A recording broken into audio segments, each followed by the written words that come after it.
வணக்கம். மாநில செய்திகள் வாசிப்பவர் சுமித்ரா ரத்னம்.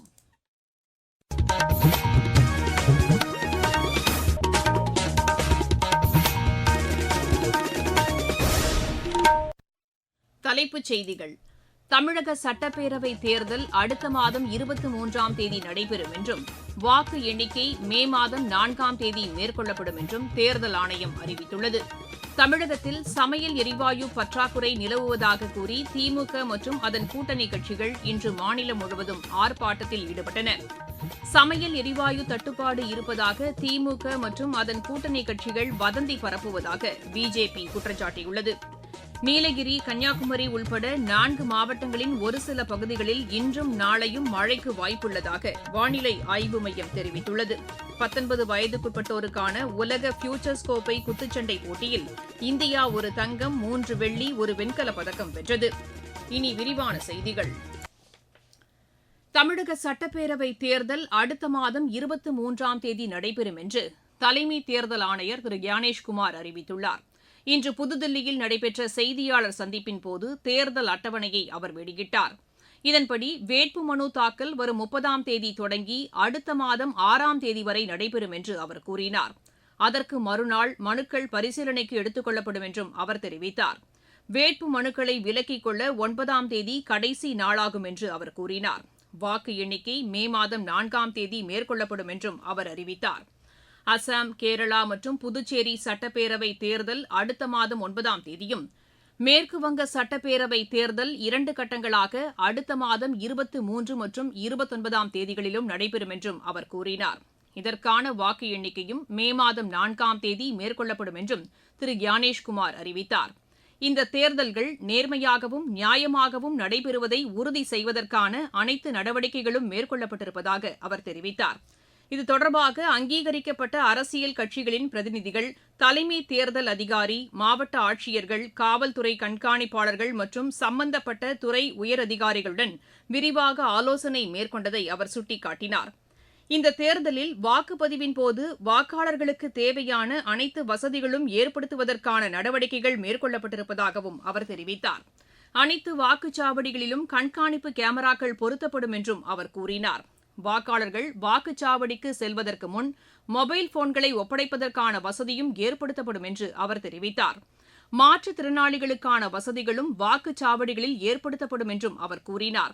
85 வயதுக்கு மேற்பட்ட மூத்த குடிமக்கள் மற்றும் மாற்றுத்திறனாளிகள் தபால் மூலம் வாக்களிப்பதற்கான வசதியும் ஏற்படுத்தப்பட்டிருப்பதாக அவர் தெரிவித்தார். பணபலம் பயன்படுத்தப்படுவதை தடுப்பதற்கான உறுதியான நடவடிக்கைகள் மேற்கொள்ளப்படும் என்றும் அவர் கூறினார். தேர்தல் தேதி அறிவிக்கப்பட்டுள்ளதை அடுத்து நடத்தை நெறிமுறைகள் உடனடியாக செயல்பாட்டிற்கு வந்துள்ளதாகவும் அவர் தெரிவித்தார். அனைத்து அரசியல் கட்சிகளும் தேர்தல் நடத்தை நெறிமுறைகளை முழுமையாக பின்பற்ற வேண்டும் என்றும் அவர் கேட்டுக் கொண்டார்.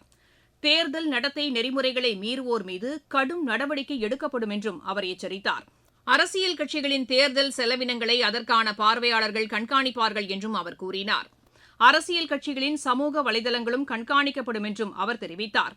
இந்த தேர்தலில் 30 புதிய முன்னெடுப்புகளை தேர்தல் ஆணையம் மேற்கொண்டுள்ளதாகவும் அவர் கூறினார்.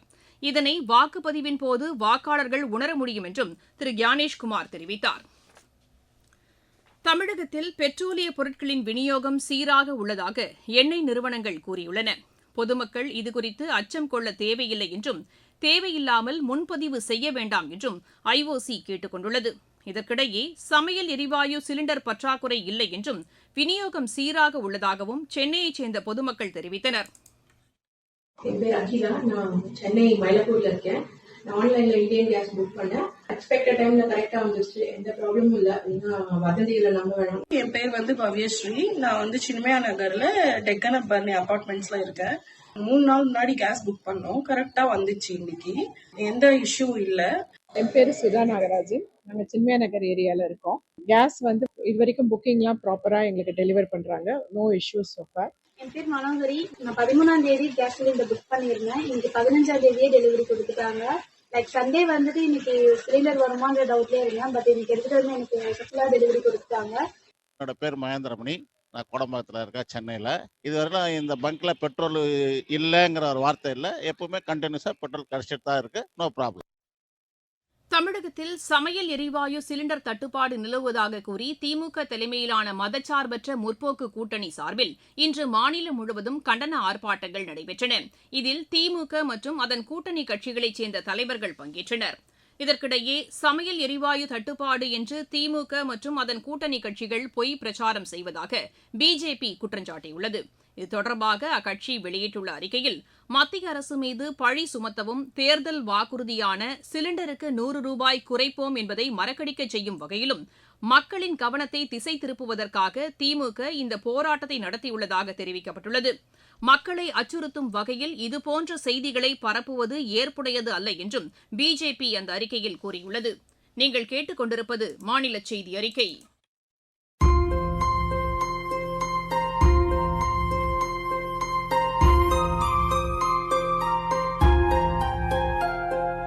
வாக்கு என்பது உங்கள் உரிமை, வாக்களித்தல் உங்கள் கடமை. கடமை புரிந்து உரிமை பெறுவது ஜனநாயகத்தின் தனிப்பெரும் பெருமை. கோட்டை கதவை திறக்கும் சாவி உங்கள் வாக்காய் இருக்கலாம். நீங்கள் அளிக்கும் ஒற்றை வாக்கில் தேசிய கொடியே சிறக்கலாம். இதயம் சொல்வதை கேளுங்கள், எல்லாரும் வாக்களியுங்கள். உங்கள் வாக்கு நித்திய வாக்கு, உங்கள் வாக்கு சத்திய வாக்கு. உங்கள் வாக்கு நித்திய வாக்கு, உங்கள் வாக்கு சத்திய வாக்கு.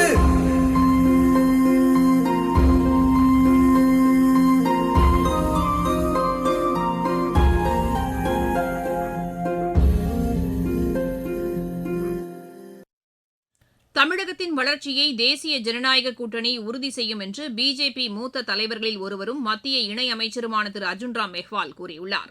இன்று தஞ்சாவூரில் செய்தியாளர்களிடம் பேசிய அவர், திமுக மற்றும் அதன் கூட்டணி கட்சிகள் மக்கள் நலனில் அக்கறையின்றி செயல்படுவதாக குற்றம் சாட்டினார். குறிப்பாக திமுக வாரிசு அரசியலுக்கு முக்கியத்துவம் அளிப்பதாகவும் திரு அர்ஜுன் ராம் மெஹ்வால் குறை கூறினார். திமுக கூட்டணியில் இழுபறிகள் எதுவும் இல்லை என்று மார்க்சிஸ்ட் கம்யூனிஸ்ட் கட்சியின் மாநில செயலாளர் திரு சண்முகம் கூறியுள்ளார். இன்று காஞ்சிபுரத்தில் செய்தியாளர்களிடம் பேசிய அவர், கூட்டணி பேச்சுவார்த்தைகள் அடுத்த சில தினங்களில் நிறைவடையும் என்று கூறினார். தங்கள் கூட்டணியில் தேமுதிக இணைந்துள்ளதை வரவேற்பதாகவும் திரு சண்முகம் தெரிவித்தார்.